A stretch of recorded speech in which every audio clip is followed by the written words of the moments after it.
მოგესალმებით დღეს ხუთშაბათია და ჩვენი გადაცემა ხელისუფლება გისმით ყვავილობა პოლიტიკაში წარმოგვიდგენთ ჩვენი გადაცემის სტუმარია გუბერნატორის მოადგილე ბატონი ზურაბ ჩინჩილაკაშვილი მოგესალმებით ბატონ ზურაბ დილას სტუდიაში მოგზაურობისთვის სმენელს და მაყურებელს შევახსენებთ ჩვენი სტუდიის ტელეფონის ნომერი 790 იმასაც რომ ჩვენი გადაცემა ტელევიზიის პარალელურად გადის რადიო ტრიალეთის პირდაპირ ეთერშიც და ბატონ ზურაბ პირველი შეკითხვა თქვენთან მექნება სასურსათო პროგრამებთან დაკავშირებით აქტუალური არის და სხვადასხვა ძალიან პრეტენზიებიც ისმის მოსახლეობის მხრიდან ყოფილ ბუფერ ზონებში მოსახლეობის მხრიდან რომ ეს პროგრამები შეჩერდა.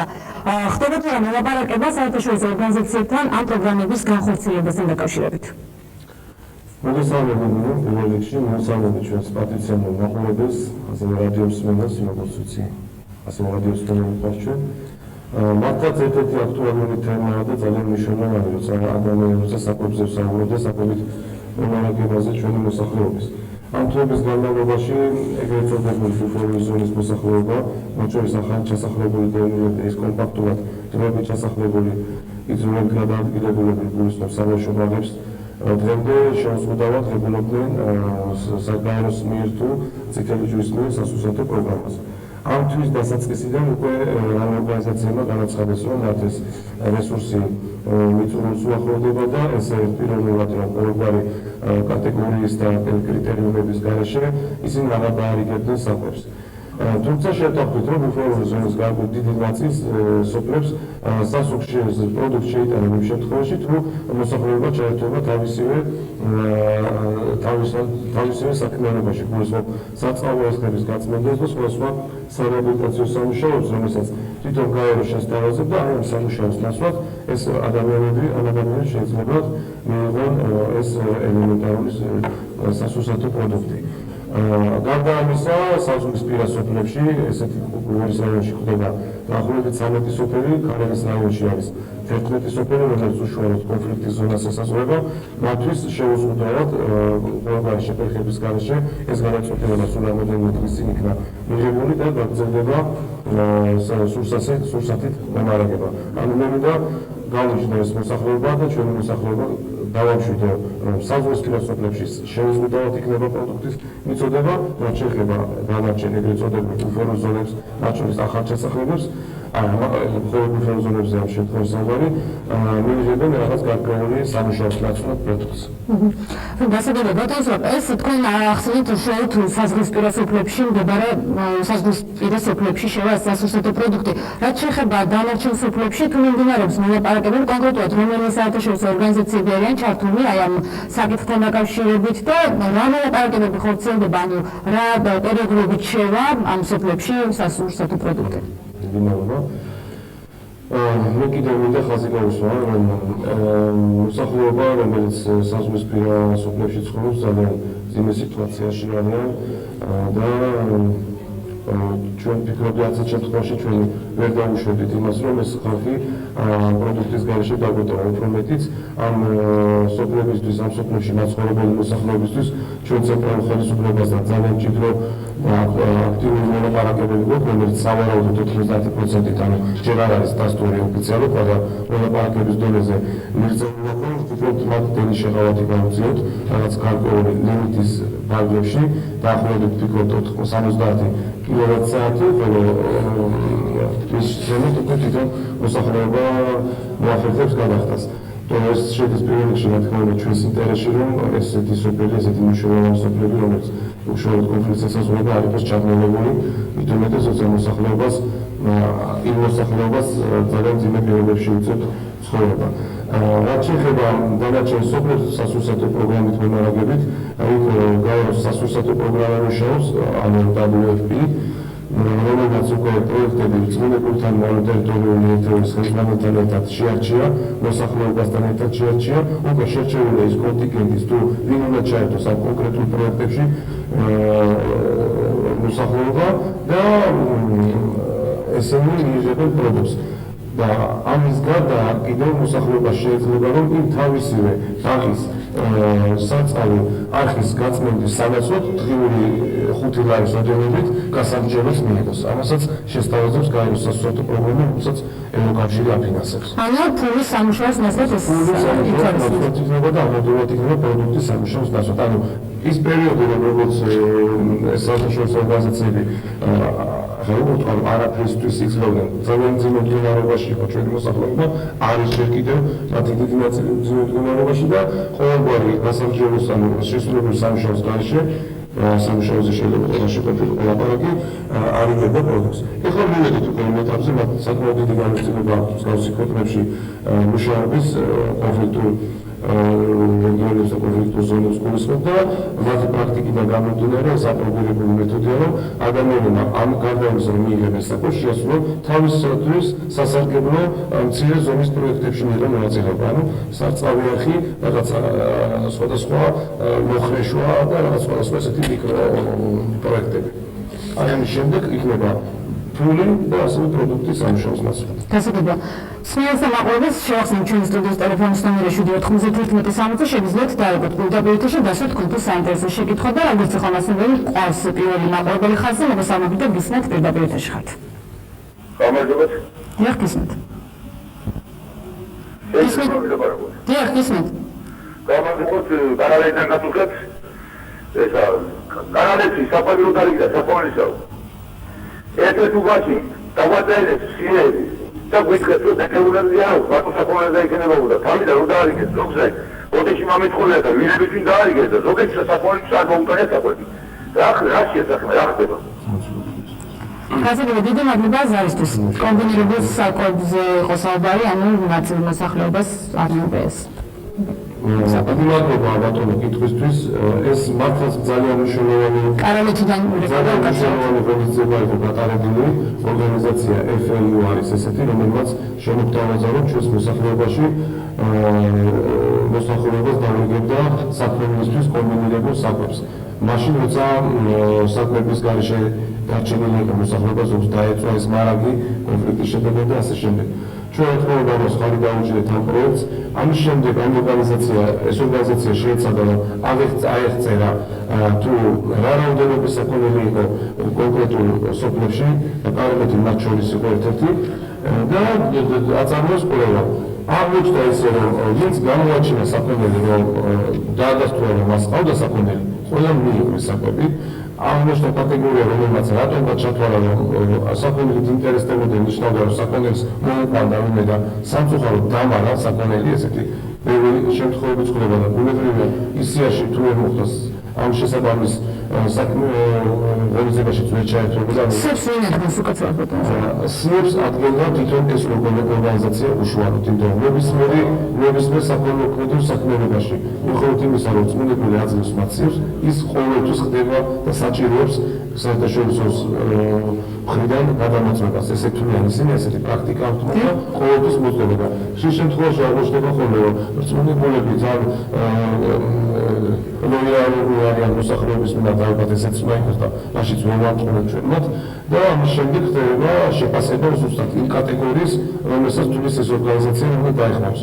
თulis არა ეს მარტო ინდივიდუალურად არიგებს ამ გადაწყვეტილებას, ეს კატეგორიული კრიტერიუმები რა თქმა უნდა ჩვენთან არის შეთანხმებული და ამის მერე ახორციელებს კონკრეტულ საქმიანობას. საკვების შეეხება სამწუხაროდ შემდგა მე თვითონ ესეთი მაგალითები, როდესაც მოქალაქეს ხავდა საქონელი, მაგრამ ახლა იკითხებოდა რომ ყავს თუ რა საქონელი ის თვლიდა რომ ვინმე მოუყვანდა მას საქონელს, თუმცა ამის ბევრი მაგალითებიც გვაქვს. რამოდენიმე სოფელში რამოდენიმე ორგანიზაცია საქონელის დაურიგა მოსახლეობას, ვისაც დაკარგა და ვინც მარჩენალის გარეშე დარჩა, ასე ვთქვათ. ესეთი მაგალითებიც რაღაც ნაწილმა იფიქრა რომ ალბათ ეს ამასთან ქონდათ ამ საქმესთან საქმე და დამარეს საქონელი და ბუნებრივია თუ დამარა და არ დააფიქსერო მას საქონელს საკვებსაც ვერ მიიღებდა. თუმცა მე არ გამოვიწყდა რომ უნიშნელო და მცირეოდენი ხარვეზები შეიძლება ყოფილიყო, როცა ათასობით ბენეფიციარის შესწავლა და ათასობით მოქალაქის შესწავლაზე არის საუბარი. არ გამოვიწყდა მე არ მინდა ბატონს მე უშევაწოდო მიყავდა უთხარ თქვენ დამარეთ საქონელი, არ ვიცი ზუსტად ეგ შემთხვევა რა მაგასთან გვაქვს, მაგრამ ბევრი მაგალითი სამწუხაროდ ასეთი იყო, რომ დამყარა საქონელი ამის გამო ვერ მიიღო. გასაგებია. ბატონო, რაც შეეხება სხვა პროექტებს, თქვენ დღეს გქონდათ შეხვედრა ორგანიზაცია კარიტასის წარმომადგენლობასთან, რაზე იყო ძირითადად აქცენტი გაკეთებული და რამდენადაც ვიცი, რაღაცა პროექტები მუშავდება, ხო, ამ ყოფილ ზონებში განსახორციელებელი. ესე იგი, ჩვენ დაგეთანხმები, რომ გვაქვს სხვა საერთაშორისო ორგანიზაციებთან შეხვედრა და ერთ საკმაოდ წარმატებითაც და შემიძლია უამრავი მაგალითი მოვიყვანოს საერთაშორისო სხვიდან გაწეული ღონისძიების ხშირ შემთხვევაში წარმატებული პროექტის, თუმცა იყო რაღაცა ხარვეზებიც, რომლებიც ჩვენს მოსახლეობაში უკმაყოფილებას იწვევს ხოლმე სუბიექტური თუ ობიექტური მიზეზების გამო. დღესაც შეეხებოდა კარიტასთან შეხვედრას, ჩვენთან მგზავრდებოდა საქართველოს ოფისის ხელმძღვანელი კარიტასის ბატონი ვიტორდი და მასთან იყვნენ მათივე დონორები, რომლებიც ფინანსურად ეხმარება ამ ორგანიზაციას. და ჩვენ შევთანხმდით, რომ შევთანხმდით და ვისაუბრეთ მიმდინარე სამუშაოებზე, რომელსაც კარიტასი აწარმოებს ჩვენს რეგიონში, კერძოდ მათ საქმიანობა ბორის რაიონში შემოიფარგლება და იმ სამომავლო გეგმებზეც მქონდა საუბარი. ეს საქმიანობა გამოიხატებოდა იმაში, რომ შავშებში კარიტასის დახმარებით მიმდინარეობს საბავშვო ბაღის რეაბილიტაცია, რომელიც საკმაოდ წყობილად იყო გამოსული. ასევე ჩვენ შევთანხმდით იმაზე, რომ გორის რაიონის ერთ-ერთი უბანია ყველა კარგად იცის წმინდა წყალზე მეოლოგის ბუნებს ეძახიან და მათ წლების განმავლობაში ეწუხებათ ეს პრობლემა, რომ მოსახლეობა მოგვართავთ რომ თუ აღშენებინა საბავშვო ბაღი ან ტრანსპორტი დაგონიშნა, რომ თათი ბავშვები უზრუნველყოთ საბავშვო ბაღში ტარებით და ასე შემდეგ. შევთანხმდით, რომ მეოლოგის ბუნებში აშენდება დაახლოებით 150 ბავშვზე გათვლილი აბსოლუტურად ყველა სტანდარტს მოგებული საბავშვო ბაღი, რომელიც ყველაზე საინტერესო ამ პროექტში ის არის, რომ რომელიც მოხმარდება როგორც ადგილობრივ მაცხოვრებელს, ასევე ახლად ჩასახლებული დაზარალებული ბავშვებიც ისარგებლებენ და ამის მნიშვნელობა იმაში, რომ მოხდება ამ ადამიანების ინტეგრაცია და ეს იქნება ესეთი შერეული ტიპის საბავშვო ბაღი. იმიტომ რომ კარერებთან, ვოლონტიზმებთან არსებული ახლად ჩასახლება საკმაოდ რიცხოვანი, ანუ ყველაზე დიდი ჩასახლება შეიძლება მოიაზრებოდეს და ამის პრობლემა დღესდღეობით ხოლმე დადგებოდა და დგას უკვე.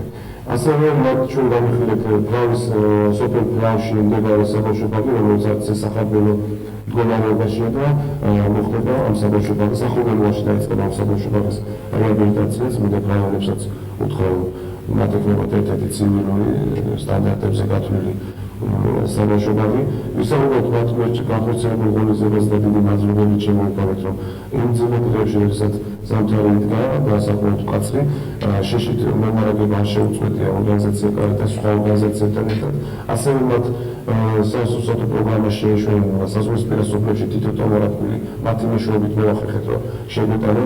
ასევე მათ შესწავლილიყავთ 300 ოჯახი გორის რაიონში, უცეო ხანდაზმული, რომელსაც ოჯახში სხვა წევრი არ აქვს მეურნეობაზე, ასე თქვა და ესენი ადგილზე უზრუნველყოფენ მათ დახმარებას მედიკამენტებით და სხვა რეგიონული საშუალებებით. და ეს რაც შეეხება მიმდინარე სამუშაოებს და რომელიც ახლა დამტკიცებულია, რომ დაიწყო და რა თქმა უნდა ჩვენი სამომავლოდ შეთავაზეთ და ძალიან მნიშვნელოვანი იქნება ჩვენი რეგიონისთვის, გულისხმობ ახალ ჩასახლებულ ობიექტებს. ამ ეტაპისთვის ჩვენ მოვახერხეთ ადგილობრივმა ხელისუფლებამ, რომ მათთვის ის საკანონმდებლო მონაკვეთები დაგვემუშავებინა, მაგრამ წელს ჩვენ რეგიონში იმდენი მოსავალს ველოდებით, რომ ცოტა წარმოუდგენლად და იმაჩნია და გაჭირდება, შეიძლება ეხლავე ითქვას ამ მოსავლის აღება და გქონდა ამ ორგანიზაციასთან საუბარი ამ სასოფლო-სამეურნეო ტექნიკაზე, რომლის პროგრამის წინაშე ჩვენ რეგიონი დადგება. ეს მხოლოდ ჩვენამდე არ შემოიდგება, ჩვენ სხვა ორგანიზაციებთანაც გვაქვს მოლაპარაკება ისე სოფლის მეურნეობის სამინისტროსთან და ვარაუდობთ, რომ სეზონისთვის ჩვენ შესაბამისი ტექნიკით უნდა ვიყოთ მობილიზებული და შესაბამისად უნდა დავხვდეთ მოსავლის მიღებას. გასაგებია, კიდევ ერთი მსმენელი და ტელემაყურებელი ახაზია, მოგესალმებით, თქვენ პირდაპირ დაშხეთ გისმენთ. ასეთი შეკითხვა მაქვს. ჩვენი ბინა მდებარეობს პოლიციის სამმართველოს გვერდით. ჭავჭავაძის ქუჩა ნომერ 60. ტერაქტის დროს ეს ბინა ძალიან დაზიანდა და მაშინ შეკეთებული იქნა ბინის სახურავი. ფანჯრები ჩამოჩალեցილი როგორც იყო ისე დარჩა და ამავე დროს საცხოვრებელი ბინის წინ ისეთი თმა დგას, რომ გეგონება სადღაც მივარდნილი, სადღაც ისეთი ორღობია ქუჩის და არა ქალაქის ცენტრი. და ძალიან გვაინტერესებს ამ ბინას, შეიძლება თუ არა ამ ბინას ამ ის ფანჯრები გაუკეთეს, შეკეთდეს ან რაღაცა, ესეც საცოდავად გამოიყურება ქალაქის ცენტრში ამ პოლიციის სამმართველოს გვერდით ეცფინა და აი ეს ქუჩა თვითონ პოლიციამდე მოდის ასფალტი ყველაფერი დაგებულია და ბინის წინ ასფალტი აყრილი ტალახი, წყალი, რა ვიცი, ძალიან მოუწესრიგებელია. ბინის ეზოს ხალხობა. მისკევეთში გამავალი ქუჩაც ასეთივე მდგომარეობაშია და არის თუ არა გეგმაში ან რაღაცა რო ეზოს გულისხმობ, ხო ბინის სადარბაზოების ხო ალბათ ეზოს. ბატონო? ეზოს გულისხმობ, ბინის ეზოს. ორი სადარბაზო, ორივე დაზიანებულია, ეს ფანჯრები ქუჩის მხარეს და ყველაფერი გაფუჭებულია. დიდი მადლობა ზარისთვის. დიდი მადლობა ბატონო კითხვისთვის. შეიძლება თუ არა გაკეთესო და აქ შეუძლებას მე ვერაფერს ვერ ხედავ, მაგრამ თუ აქამდე გულისხმობ მონიტორებს არ გაკეთდა, მე ამაზე გიპასუხებთ, რომ ჩვენ აქცენტი გვქონდა გადატანილი მხოლოდ და მხოლოდ კონფლიქტის ან კონფლიქტის შედეგად, დაბინძურების შედეგად მიხელებულ ზიანზე, რომლებიც საკმაოდ მრავლად არის გორისა და ქართლის რაიონში. დაახლოებით ჩვენ ვარაუდობდით, რომ 4000 სახლს შევაკეთებდით, დღემდე დაახლოებით 1300 სახლს შევეხეთ გორის რაიონში და ქართლის რაიონში 1300 სახლს და აღმოჩნდა, რომ კიდევ რჩება სარეაბილიტაციო სახლები. ამ ფონზე მე ვერ დაკნებებით, რომ თქვენთან ხვალე მოვა კომისია და ხვალე იქნება ეს პრობლემა აღმოფხვრილი, იმიტომ რომ ჯერ კიდევ ბოლო კონფლიქტის შედეგად სარეაბილიტაციო სამუშაოები მიუხედავად იმისა, რომ ჩვენ პირდაპირ მოსახლეობას რამდენიმე თვის უნდა დასრულებულიყო, სამწუხაროდ იმაზე გაცილებით მეტი აღმოჩნდა და საბედნიეროდ ეს პროცესი ჩვენ არ შეგვეჩერებია და კიდევ მიმდინარეობს.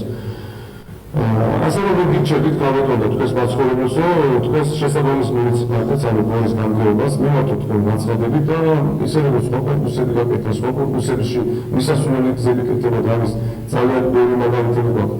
ჯერ კიდევ მიმდინარეობს კერძოდ წმინდა წყლის დასახლებაში, ეგრეთ წოდებული გაეუბნეთი მოხსენებული, მაგრამ დღეს აბსოლუტურად სურათია და სხვა ატმოსფეროა, დაახლოებით 12 ქუჩა დაიგო ქალაქში წელს. ამის დიდი ნაწილი 80% მოვიდა წმინდა წყლის დასახლებაზე.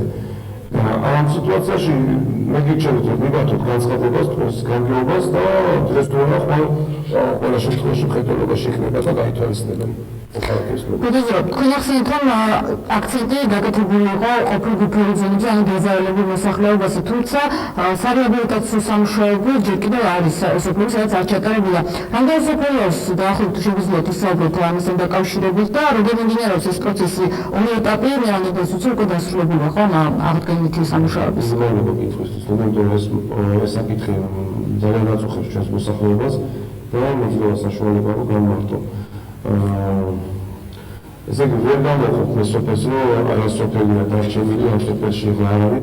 ეს სამუშაოები მიდიოდა პარალელურ რეჟიმში ერთდროულად, იმიტომ რომ უახლოებული იყო ზამთარი და იქ ერთდროულად ერთნაირად იდგა პრობლემის წინაშე ჩვენი მოსახლეობა. აქედან გამომდინარე, ეს საქმიანობას მიდიოდა თანაბრად. მაგრამ რაღაცა ამ სიტუაციაში ძალიან ძნელი საკონტროლებები აღმოჩნდა, თუ რამდენად მიზნობრივად იყო გათვლილი თითოეული ხარჯი. გულისხმობ, რამდენად კონფლიქტის შედეგად დაზიანებულ სახლებს ხმარდებოდა ეს თანხა. ამიტომ ჩვენმა მოსახლეობამ ხელი შეუწყო ამას, მშენებლების მათ ძალიან მოჩქარები გადაწყვეტილებები მიიღეს ხშირად და აღმოჩნდა, რომ ისეთი სახლებიც გაკეთა, რომლებიც კონფლიქტის შედეგად არ იყო დაზიანებული, მაგრამ დაზიანებული მართლა იყო. ჩვენ ამით რა თქმა უნდა მოხარულია და გვიყვარს, როგორც ეს საშუალება ჩვენს რეგიონის მაცხოვრებლის სამართალ სახში ბზარი არ არსებობდეს და წყალი არ ჩამოდიოდეს, მაგრამ დღეს კიდევ არსებობენ მოქალაქეები, რომლებიც კონფლიქტის შედეგად არიან დაზიანებული. ეს ყველაზე კარგად ჩვენ ვიცით, ყველაზე პირველი ეს ინფორმაცია ჩვენთან შემოდის და ამიტომ არის რომ არ ვიძახით ჩვენ დასრულებულია, მიმდინარეობს კიდევ შესწავლის სოფელში მიმდინარეობს შესაბამისი სარეაბილიტაციო სამუშაოები. ანუ დღეს უკვე ესეთი ფორმა ავიჩეთ ჩვენ. ინდივიდუალურად ხდება სახლის შესწავლა კომისიური წესით. დგინდება იქ ეს არის კონფლიქტი, მიწისძვრა, სიძველე თუ ასე შემდეგ. და მხოლოდ ამის შემდეგ იგეგმება ეტაპები, ანუ პირველ ეტაპზე რომელი სახლი საჭიროებს გაკეთებას. რა თქმა უნდა, კონფლიქტის შედეგად, იმიტომ რომ ჩვენ ჯერ კიდევ კაითრესი მუნიციპალ მოქალაქეებს დაპირება, რომ არ იქნებოდა ყველანი კონფლიქტის შედეგისა. სამწუხაროდ საბედნიეროდ ძალიან ბევრი ნაწილი, ძალიან დიდი ნაწილი გაკეთებულია, არის რაღაცა ნაწილი დარჩენილი, რომელსაც აუცილებლად ნახავთ ჩვენი სპეციალისტები და შეაკეთებენ და ამოფრქვევენ ამ პრობლემას. ის მას უსიძინეთ აღდგენას არ ექვემდებარებოდა, რომ გაიცა მასზე კომპენსაცია თუ დასრულებად კომპენსაციების გაცემის პროცესი უკვე და თუ გაქვთ უკვე მონაცემები რამდენზე გაიცა ეს კომპენსაცია? კომპენსაციების ძალიან დიდი ნაწილი 99% შეიძლება ითქვას, რომ გაცემულია გულს მსახლებს, რომლებიც რეაბილიტაციას არ ექვემდებარებოდა. სამწუხაროდ დამწვარ სახლის შემთხვევაში ძალიან მარტივი იყო განაცხადების მიღება, რომელიც არის საკომპენსაციო თანხა, იმიტომ რომ დამწვარია და იმას სამწუხაროდ ყველაფერი განადგურდა. იყო სახლები, რომლებსაც მშენებლობა ჩათვალა, რომ ის რეაბილიტაციას მოახდენდა, მაგრამ როგორც კი სახურავი მოხდა, კედელი გადავარდა და შესაბამისად რეაბილიტაციას აღარ დაეკვემდებარა, მაგრამ ისიც უზრუნველყოფილი არიან და რჩება ახლა კატეგორია, რომლის სახლებიც არის საკმაოდ ძველი, ეგრეთ წოდებული ალიზის სახლებია, ტალახით აშენებული სახლები, ძალიან ძველი სახლები იყო და სადღაც 10 კილომეტრში ჩამოვარდნილ მოგმა ხელი შეუწყო ის ბზარები და ეს მდგომარეობა გაიუარესებინა. ამ ოჯახებზე იქნება ცალკე მიდგომა, არ იქნება როგორც დამწვარ სახლზე ეს ერთპიროვნულად $15,000 ეკვივალენტი ხარებში შეთავაზებული, ჩვენ შემოგვიწყდა მოისმენთ წინადადეს თუ რასთან გვაქვს საქმე, რა ხასდახვით სხვა და ამის შესაბამისად იქნება ინდივიდუალურად შეფასებული. ესეთი სახლები არის ძალიან ცოტა დარჩენილი ჩვენს რეგიონში და ჩვენ მინდა რომ მოქალაქეებს ვთხოვო და გამიმართო რომ ნებისმიერი შესწავლაში შეყვანილი მშენებელის მიერ დახარჯული თანხა, ანუ არამიზნობრივი დახარჯული თანხა. ნიშნავს რომ იმ კეთილ სინდისზე ადამიანს უნდა მოაკლდეს, რომელსაც არის გამოყოფილი. და ნუ შეეცდებიან რომ შევიყვანოთ შესწავლაში მშენებელი და ვაიძულოთ მას ისეთი სახის ეკეთება, რომელსაც ამ ეტაპზე არ არის გამოყოფილი თანხა. და ეხლა უკვე ჩვენ ესეთი პრინციპი გვაქვს, პრინციპში ფაქტობრივად გამორიცხულია. რამე შეცდომაში შეყვანა და რამე ხარეზის დაშვება და მე კიდევ ამ ხალხს კიდევ მოწმობისკენ მოვწოდო და მე კიდევ მინდა ვთხოვო რომ გამოვარტო რომ სახელმწიფოების კონფლიქტის შედეგად დაზიანებული არ იქნება დარჩენილი. კიდევ ერთი მოქალაქე ახალზე მაგას ამბობთ თქვენ პირდაპირ შეხეთ გისმენთ?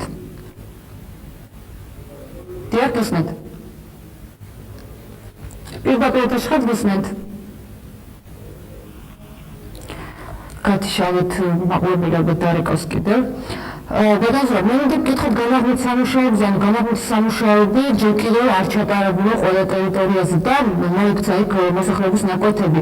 მათ ვისი ნაკვეთიც თქვათ მოქცეული ასეთ ზონაში, თუ არის რაიმე შეღავათები მათზე დაწესებული?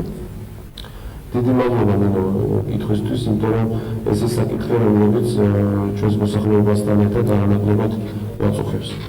განაყოფის სამუშაოები მიმდინარეობს ჯერ კიდევ და შეიძლება ითქვას, რომ ძალიან დიდი ნაწილი უკვე განაღმულია და შესაბამისად ის მიწებიც დამუშავებულია სხვა საერთაშორისო ორგანიზაციის მიერ, მაგრამ დარჩა ადგილები, რომლებიც ჯერ კიდევ ლეგმოისრო განაყოფის სამუშაოები და მე მინდა მოსახლეობას დავდირდე, რომ განაის რომ ჩვენ რაღაცა მოპროგრამა პარაკეთებს რა წარმოებდა ასე შემდეგ.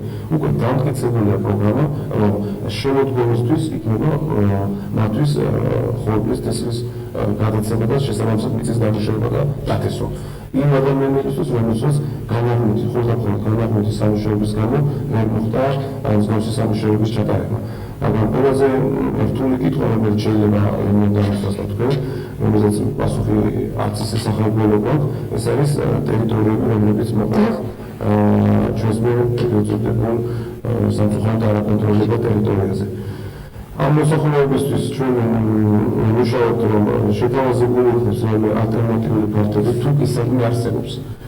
თუ კი არის საქმე სახელმწიფო შეფასება, სახელმწიფო მეურნეობა ყოფილი დარჩენილი, ჩვენ იქ სხვა ინტერესი არ გვაჩნია და იქნება შეთავაზებული მოსახლეობისთვის დროებით საქმიანობაში, რა თქმა უნდა, მაგრამ სანამ არ მოხდება, აღარ ხდება ჩვენი იურისდიქცია იმ ტერიტორიებზე. მაგრამ ეს ფაქტობები საკმაოდ მწირია, ეს ჩვენი ვარაუდით და წინასწარი კვლევებით არ არის საკმარისი სახელმწიფო ფაქტობები და ჩვენ ვფიქრობთ, ამაზეც ჩვენ ცენტრალურ ხელისუფლებასთან გვაქვს მოლაპარაკება, რომ ამ ადამიანებს არავითრის ფაქტობის მიუხედავად, ახლა ზოგი შეიძლება 200 ჰექტარს ფლობდა, ზოგი შეიძლება 1 ჰექტარს ფლობდა, რომ რაღაცა საარსებო შეღავათებს, საარსებო თანხა ამ ადამიანებს გამოუყოთ და დაუნიშნოს მთავრობამ, მაგრამ ეს არის კიდევ მოლაპარაკების და დამუშავების სტადიაში, მაგრამ მე მგონი ამაზე განაცხადა, რომ ამაზე ჩვენ ვმუშაობთ, ამის მნიშვნელობა ძალიან კარგად არის ჩვენთვის და სწორედ დოქტორ ზუსტად ამ საჭიროებისპირა სოფლებში მოხდა ასოციაციო პროგრამის გაგრძელება. თუმცა აღნიშნავს, რომ პროგრამაზე უნდა იყოს დამოკიდებული ეს მოსახლეობა და ამაზე არავინ არ ფიქრობს ასე შემდეგ. ახლა მომავალში იქნება მოცოთ რაღაცა მათთვის მისაღები და სასურველი წინადადება შეთავაზებული ჩვენ ხართ. გასაგებია კიდევ ერთი მოქალაქეა ჩვენთან პირდაპირ ეთერში, მოგესალმებით და გისმენთ. მოგესალმებით ეთერში ხართ. გენაცვალე, მე გავწოდოთ გორის მაცხოვრებელი. წმინდა წყალზე აბანოსთან. ძალიან არის ჩაბნელებული ღამე, ვერაფერს ვერ გაიგეთ. და პლუს შეიძლება ოდნავ გესაუბროთ, იმიტომ კარგად არ გასცეს. წმინდა წყალზე აბანოსთან. აბანოსთან. ძალიან დანგრეულია გზა და ღამე როცა ჩაბნელებულია მთელი ქუჩა და წყლიათ მოცული. და ვერაფერს ვერ გაიგეთ. თან ძაღლები ცალსე და აქ ამის საშუალება რომ გვეშველო? რომელ ქუჩაზე ცხოვრობ თუ შეიძლება? ჩვენ გოგებაშვილზე. გოგებაშვილის ქუჩაზე. გზა არ გაიგო თქვენთან კალბატონო. ბატონო? გზა არ გაიგო თქვენთან. გზა არაუშავს, მაგრამ ჩაბნელებული. არა უშავს თუ ახალი გაიგო. წმინდა წყალზე აბანოსთან, სადაც ის არის გასასვლელი ავტომატიკებთან. ანუ ეს გარი განათებებთან დაკავშირებით გაქვთ კითხვა კალბატონო თუ გზებთან დაკავშირებით? პატარა ხიდი რო გადადის, აი მან გზა არის ძალიან გაფუჭებული და ღამე როცა სიძველეა ვერაფერს ვერ გავალ. დიდი მადლობა. მე გარი განათებაზე არ მისაუბრია, თუმცა შემიძლია თქვა, რომ გორის რაიონში დამატებით დაახლოებით 20 ქუჩა დაინახა წლევანდეცეს და უკვე დასრულებულია სამუშაოები. მე ვახსენებ წმინდა წყალზე მიმდინარე სამუშაოები გულისხმობს გზებით უზრუნველყოფას ჩვენ დასახლებების, რომ განათება ამ ეტაპისთვის არ იყო გათვალისწინებული, მაგრამ განკებებთან კონსულტაციის შემდეგ მე შემიძლია გითხრათ, რომ წლის განმავლობაში ის გზები, რომლებიც ჩვენ სულ ახალ დამოკიდეთ ჯერ კიდევ არ დაგესრულებია, იქნება განათებული ასევე. იმიტომ რომ ძნელი ახლა მოსახლეობას აქვს გზა დავარდეთ, იქ რაღაცა მოძრაობა დაარსდა, მაგრამ სამწუხაროდ რომ დაგმირდა განათება არ არის აიღო. ასეთი გაუვალი, ისეთი გზების საუბარი, სადაც იყო გაუვალი, არამედ მარშრუტის დანიშნულება და ვერნიშნავდით იქ შარშან მარშრუტკას და რა თქმა უნდა ამას ისე არ დავტოვებდა, იქნება განათებული, მაგრამ ამ ეტაპისთვის რომ გითხრათ, რომ ამ კვირაში ერთ თვეში იქნება არ მოხდება ეს, წლის განმავლობაში დამოკიდებულია ეს ადგილობრივი ბიუჯეტის შემოსავლებზე, იქნება გათვალისწინებული აუცილებლად გარი განათება კიდევ დამატებით. რაც წლის დასაწყისში გაკეთდა, იმის დამატებით კიდევ იქნება გათვალისწინებული. დიდი მადლობა, კიდევ ერთი მოქალაქე გულდება, მოგესალმებით თქვენ პირდაპირ ეთერში ხართ, გისმენთ. დიახ, გისმენთ. მოგესალმებით, პირდაპირ ეთერში ხართ. გაითიშა მაყურებელი დარეკოს იმედია კიდევ. ბატონობა, რაც შეეხება შხამქირი კეპებს, დაგვიგეთ ისე ყოფილ ბულგარიის სოფლებს მოსახლეობაში ძალიან აქტუალურია, განსაკუთრებით ამერიკის მოსახლეობას გამოყოფდი, აქციაც კი გამართეს მათ სამხარეო ადმინისტრაციასთან და ითხოვდნენ შხამქირი კეპების დროის შეტანას. რა ხდება ეს პროცესი, რატომ შეანოდება? ესე იგი, რაც არაფერი არ შეანოდება, უბრალოდ არ არსებობს ადამიანთა ჯგუფი ან ორგანიზაცია, რომელიც ნებისმიერ გადაწყვეტილებას ესე ერთნაირად და ერთბაშად მოახდენს ეს რაიონს. ეს დაწყებულია ეს პროცესი, რაც შეიძლება ჩემს პატივცემულ მეგობრებს, რომლებიც ჩვენთან ერთად ჩამოსულობდნენ, ჩვენ შევხვდით, ის პირობა დღეს ასწავლეთ, მაგრამ დღეს ზუსტად დღეს ერგნეთში და მეგრეკიში გადავდეთ ჩვენ ეს გრაფიკი და პირველი ანუ ჯერ არ იყო მათთვის გათვალისწინებული, მაგრამ მათ მე დღეს მიიღეს ეს ვაუჩერები, თუმცა შხამქიმიკატების პლასტიკურ ბარათს. დღეს მე სპეციალურად გადავამოწმდა დამიდასტურა იმ ორგანიზაციამ, ჩვენი მოთხოვნის შესაბამისად მეგრეკისელებმა მიიღეს შესაბამისი ვაუჩერი. თუმცა აღნიშნავს, რომ მათ შეუძლიათ ხვალები წავიდნენ და გაანახონ, იმიტომ რომ აქ არის რეგულირებული უწყება თვალზე დამოკიდებული მეტად პლასტიკურ ბარათთან საქმე, იქ არის ორგანიზაცია, რომელმაც მასზე შესაბამისად ახალად ჩაიწყოს, არის მე ბანკი, რომელმაც ეს უნდა გაანახოს, რომელიც უნდა ასახოს და არის მე მაღაზია სადაც შეიძლება შეძლოს მოქალაქე განახლებას. ეს პროცესი ჩვენ ვარაუდობთ კვირის ბოლოსთვის ან კვირა დღისთვის უნდა დასრულდეს მთელი რადიკალურად შევიდეს მოსახლეობაში დაახლოებით 9000 ბენეფიციარზე ვსაუბრობ და ბუნებრივი ერთ დღეში და ორ დღეში ხლა დასალიგებლად ტექნიკურად წარმოუდგენელია ეს ხო? ამიტომ დასრულდება კვირის ბოლოს პროცესი, რაც ნიშნავს, რომ პარტია მონაცემებს აიღებს და ნიშნავს იქიდან კვირის ორშაბათი, სამშაბათიდან უკვე შეძლებენ მოქალაქეები, რომ მიიღებდა მათთვის მინიშნებულ შესაბამის პუნქტებში, მაღაზიებში გაანახონ და მიიღონ შხამქიმიკატი. თუმცა მე ვადასტურებ, რომ საკმაოდ არა, მაგრამ დაგლიერდა შხამქიმიკატის შეტანა მოსახლეობას უკვე დაახლოებით 3 შეწამლა თვითონ შეძლეს თვითონ მოახერხეს ეს, მაგრამ გვიანი არასოდეს არ არის ამ პრინციპით ვიმსჯელებ ისინი მომდევნო კვირიდან შეძლებენ შხამქიმიკატის მიღებას. გასაგებია ჩვენი სტუდიის ტელეფონის ნომერი კიდევ ერთხელ შეგახსენებთ არის 791 შეგიძლიათ დაერგოთ პირდაპირ ეთერში და ჩვენ სტუმარს დავუსვათ თქვენთვის საინტერესო შეკითხვა და არის მაყურებელი ხაზზე მოგესალმებით და გისმენთ. მოგესალმებით პირდაპირ ეთერში ხართ.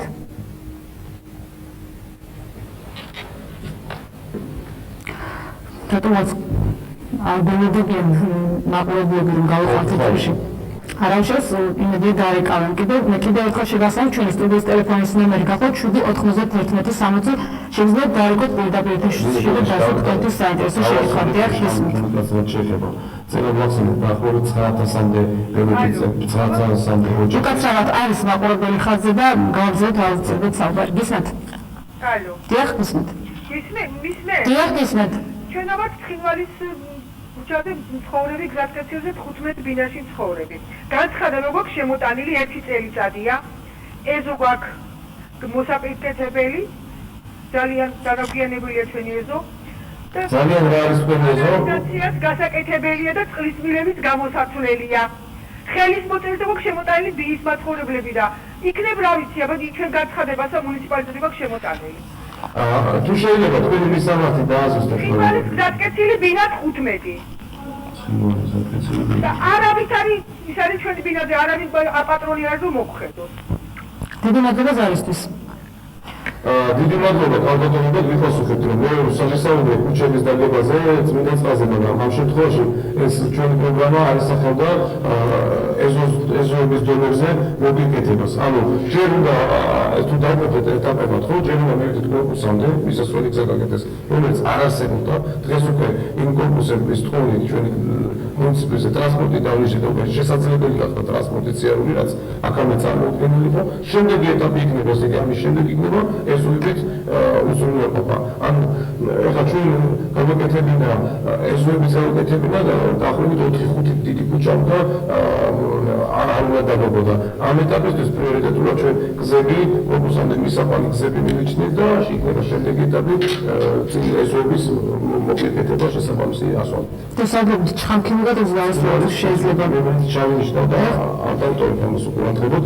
შხამქიმიკატებს რაც შეეხება ვთქვი რომ საკმაოდ ცოტა დაგვიანდა, მაგრამ მიგის აბსოლუტურად გეგმის მიხედვით, იმიტომ რომ ეს დაგვიანებაც იყო გათვალისწინებული, ვინაიდან 9000 ადამიანის შესწავლა, ჩემ ორგანიზაციას უნდა გამოევლინო თუ ვის უნდა შხამქიმიკატი, ან ვის უნდა ერთწლიანი კულტურის დამუშავება, ჩვენ მოსახლეობა არჩევანის წინაშე დავაყენოთ. იმ შემთხვევაში და ამის შემდეგ უნდა შეგროვილიყო 9000 ადამიანის შესაბამისი დოკუმენტაცია, პირადობის მოწმობის მონაცემი, იმიტომ რომ მათზე პლასტიკური უნდა გაცემულიყო.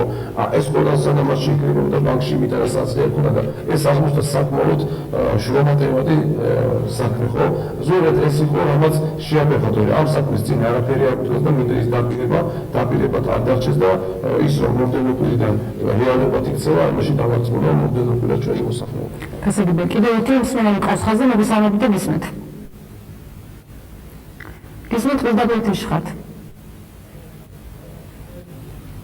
მოგესალმებით პირდაპირ ეთერში ხართ. არის მსმენელი. არის მსმენელი, მოგესალმებით პირდაპირ ეთერში ხართ. ერთი კითხვა და რუისიდან, რუისი იყო თუ არა ბუფერული ზონა? არის. და შემდეგი კითხვა, როგორც რომ ჩვენ ვიცით ინფორმაცია, რომ ბუფერული ზონაა, ხო, მოსახლეობა თუ იყო თუნდაც შესულიყო საფუსათო რამე დახმარება, სურსათი. გასაგებია. გასუხეთ ხალხო. დიდი მადლობა. ვცდილობ რომ ჩემი ტერმინოლოგიიდან ამოვიღო საერთოდ ბუფერული ზონა, იმიტომ რომ ბუფერული ზონა არ გულისხმობს დაზარალებულ სოფლებს. ბუფერული ზონა დაერქვა იმ სოფლებს, სადაც რუსის ჯარმა მოახდინა ოკუპაცია, ანუ გვერდიდან რომ გავიდა რუსის ჯარი, რაღაც გარკვეულ სოფლებში გაჩერდა, ხო? აი ამ ტერიტორიას ეწოდა ბუფერული ზონა, ანუ ოკუპირებული ტერიტორია. როგორც ქარების რაიონში, ისე გორის რაიონში. თუმცა ჩვენ ხდება სოფლები გორის რაიონშიც მარტო ლუიზიანას ან მაგალითად სოფელი ტორტისა, რომელიც არ არის ბუფერული ზონაში სამწუხაროდ, მაგრამ 150 ბოლდია ჩამოვარდნილი და ერთ-ერთი ყველაზე დაზარალებული და დაზიანებული სოფელია. რომელსაც მსგავსად ტორტისა, მეც რა არის სხვა უმნიშვნელო, მაგრამ დაზიანებული შუშებია ჩამწრებული, მაგრამ ბუფერული ზონაში არ იყო მოაზრებული. ეს არ იყო ჩვენი დადგენილი, ეს საერთაშორისოების მიერ მათი პრაქტიკამ აჩვენა, რომ ოკუპირებულ სოფლებს დაერქვა ბუფერული ზონა და შესაბამისად ამ ოკუპირებულ სოფლებში მოახდინეს სხვადასხვა საქველმოქმედო ღონისძიებები. მაგრამ მე კიდევ ვიცახე, რომ არ მინდა მიხმარო ეს სიტყვა და შესაბამისად ჩვენ თუ რამე დახმარებაზე ვსაუბრობ, არც ერთ შემთხვევაში ბუფერული ზონის სოფლებზე არ მინდა აქცენტი გავაკეთო, იმიტომ რომ აქ უნდა იყოს ალბათ დაზარალებული სოფლები კონკრეტ შედეგად და ნაკლებად დაზარალებული. რუსია არ გაჩერდა და მოსახლეობას დიდი ზიანი მიიღო, შემდგომ სულ არაფერს არ ნიშნავს იქნა ბუფერული, ესე არა. ამიტომ რუსი მე შემთხვევით პირველად მიპასუხო იმ სახელში ბუფერული ზონა არ შედიოდა. ანუ რაც შეეხება სასურსათო პროგრამის გაგრძელებას, თუ გაგრძელდა სასურსათო პროგრამა შევათვალა რუსში ბატონო. რუსი მალაგეც არ შედიოდა, იმიტომ რომ არ იყო ბუფერული ზონა და ამ სიტუაციაში როცა მხოლოდ მოლაპარაკებებით მოვახერხეთ ის, რომ საზღვარგარეთ სოფლებში, სადაც ძალიან ძლიერი სიტუაცია როგორც ეკონომიკურად, ისე ფსიქოლოგიურად, აი ამ სოფლებში გაგრძელდეს სასურსათო პროგრამა. გასაგებია, ბატონო, დღეს თქვენ გზავდებოდით და ადგილობრივი ხელისუფლების წარმომადგენლები კასპიის რაიონში ნამდვილად მეტეხში ჩასახლებული გემილებს შეხვდით. რა პრობლემები აწუხებთ ამ ეტაპზე, მათ რა პირობებში ცხოვრობენ ამ ეტაპისთვის და როგორ მიმდინარეობს მათზე დაწესებული, თქვათ, მათზე გამოყოფილი პროგრამების განხორციელება? დიდი მადლობა კითხვისთვის, ნინო. სოფელ მეტეხს ყველა ჩასახლებისგან გამოვაყოფთ, იმიტომ რომ რამოდენიმე ნიშნით, იმიტომ რომ არის ერთ-ერთი ყველაზე პატარა დასახლებული ახალი ჩასახლება, ყველაზე პატარა არის ოჯახთან რაოდენობით და არ ვიცი რა მოხდა, ალბათ სულ ერთი ფეობის ხალხია ჩასახლებული, თორემ საკმაოდ შეხმატკბილებული ერთმანეთთან, საკმაოდ ორგანიზებული ხალხია და საკმაოდ ისეთი ერთსუნოვანი ხალხია. დაახლოებით საკმაოდ ამაღლებული სიტუაცია, კაცების ძალიან არ ჩამდნენ მომივედით კაცები, რა იყო საერთოდ და პროგრამული ტერაპია და აღმოჩნდა, რომ გაიოს პროგრამის მაგლებში თანხა სამუშაოს ნაცვლად იქ გვერდზე მდებარე მათსავე საწავე ახლის საწმიდათება მთელი თვის განმავლობაში გასული ხალხი მათ შორის დღეს და კიდევ რამოდენიმე თვე გაგრძელდება. ანუ იქ ხალხი დასაქმებულია ისე როგორც სხვა ჩასახლებაში მოძიებდება მსგავსი პროექტები. ანუ მათსავე საწავეს წმინდა ხალხი ამაში ყოველდღიურ, მაგრამ თვის ბოლოს ხდება არ არის სწორება იღებს გამოიმუშავოს ამას გარკვეულ თანხას და აი ეს იყო დაკავებული. ასე მანდ ჩვენ ძალიან კარგი ინფორმაცია გვაქვს, რომ სულაც ერთილებს და საშხაპეებს აშენებს იქნებ ჯვარი ინდივიდუალურს საშხაპე იქნება სოფელ მეტეხში და იმეც ვიტოვებ, რომ ეს ტენდენცია გავრცელდება სხვა ჩასახლებებში. ასევე გავესწრებთ პროდუქტის დარიგებას თუ რა ინტენსიობით როგორ ხდებოდა და რა ხარისხის ფქვილი და ასე შემდეგ როგორ მიდიოდა. ასევე ჩვენთან იყო წარმოდგენილი ევროსაბჭოს ელჩი, რომელიც უშუალოდ დონორია ამ პროგრამის და რომელიც აწერს ხელს ამ პროგრამის დახმარებაზე და მათთან შევთანხმდით, რომ ის პრობლემა, რომელიც აწუხებს როგორც მეტეხის ჩასახლებას, ისე ყველა ახალ ჩასახლებას, გულისხმობს შემოღებას, გაგრძელდება და ყველა ჩასახლება შემოეღება. ეს მათთვის ინფორმაცია, იმიტომ რომ იმ დროზე, როცა სახელმწიფო მათი საკანონმდებლო მონაკვეთები დაამუშავა, მისცა შესაბამისი კულტურები, გულისხმობ ბაღჩეულ კულტურებს და შესაბამისი სასუქი. ეხლა ამ ფაქტორებს ჭირდება დაცვა, რომ არ განადგურდეს, ხო? ანუ ამის მნიშვნელობა ჩვენთვის ძალიან კარგად არის ცნობილი. ეს პრობლემები ჩვენ დავაყენეთ ამ ჩვენს სტუმართან, რომელიც უშუალოდ დონორია და მივიდა დაპირება, რომ როგორც ხელა მოწელი ქარალიში ჩასახლებებში ეს არის მოხისი და ახალ სოფელში, ეს ტენდენცია გაგრძელდება სხვა ჩასახლებებში და შემოიღება ანალოგიურად. ამ შემოღებებშიც ადგილობრივი თვითონ მოსახლეობა ჩართული და თავისივე ხობის შემოღებაში იღებს გარკვეულ ანაზღაურებას. სკრაში მიმდინარეობს ასევე ჩეკის ამოთხრა, თვითონ თავის დისკავური ხალხი ჩართული და თავისი ჭარბიანი იყო ამაში ანაზღაურებას იღებენ გარკვეულს და სხვადასხვა პროექტები. გასაგებია. კიდევ ერთი მოქალაქე გველოდება, მოგესალმებით, თქვენ პირდაპირ ეთერში გისმენთ. ალო. დიახ. ბატონო ზურა. უპირველეს ყოვლისა, ძალიან დიდი მადლობელი ვარ თქვენი გულისხმიერებისათვის. ძალიან დიდი მადლობა. ერთი შეკითხვა მაქვს, ხინეცვალე. ჩვენ ცხოვრობთ ქალაქის ძირძელობაში, წყაროს უბანსეძახიან. მიმდებარე ტერიტორია გაკეთდა, დაიგო ასფალტის საფარი, თუ არის მაგის შესაძლებლობა. და იქვე არის ჯაფარიძის ქუჩა. მტკვრისკენ გადის ეს ქუჩა. პატარა ქუჩა.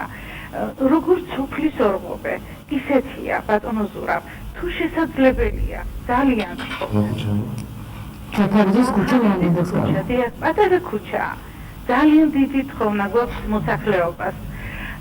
და მეორედ, თუ შეიძლება სულ სხვა კითხვა მაინტერესებს, საბავშვო ბაღები როდიდან დაიწყებენ ფუნქციონირებას? დიდი მადლობა. დიდი მადლობა ზარისთვის. მოგესალმებით, ბატონო, თქვენ კითხვისთვის ჯაფარიძის ქუჩაზე ახლა კითხვა მზად არ ამოქვს, მაგრამ შემიძლია კითხვა ჩვენი რესურსები ადგილობრივი ხელისუფლების და ამის შემდეგ მივიღებთ თქვენ პასუხს. თუ გაცნობებით მოგვარდათ, თქვენ ამაზე შემიძლია ოფიციალური პასუხიც მოგაწოდოთ. რაც შეეხება ასფალტის საფასი, პრობლემის სამუშაოები მიდის წყაროსობაში ახალი გზა არ დაგებულა, მაგრამ არ გვაქვს ესეთი ცუდი სიტუაცია, მაგრამ ჯაფარიძის ქუჩასაც შეეხება ამას გავარკვევ. კითხვა საბავშვო ბაღები დაიწყება. ეს პრობლემა აწუხებს გორულ ადგილობრივ მოსახლეობას უკვე მონიტორინგის განმავლობაში, გაწუხებს ჩვენ, გაწუხებს პერსონალს იმ დიდ ნაწილს, რომლებიც ფაქტიურად ვერ უთმობენ მუშაობად არიან დარჩენილი, და ისინი აგრძელებენ სამუშაობას, რომელსაც დევნილებთან, იმიტომ რომ სხვა საორგანიზაციო საკითხებია მათი მოსაგვარებელი.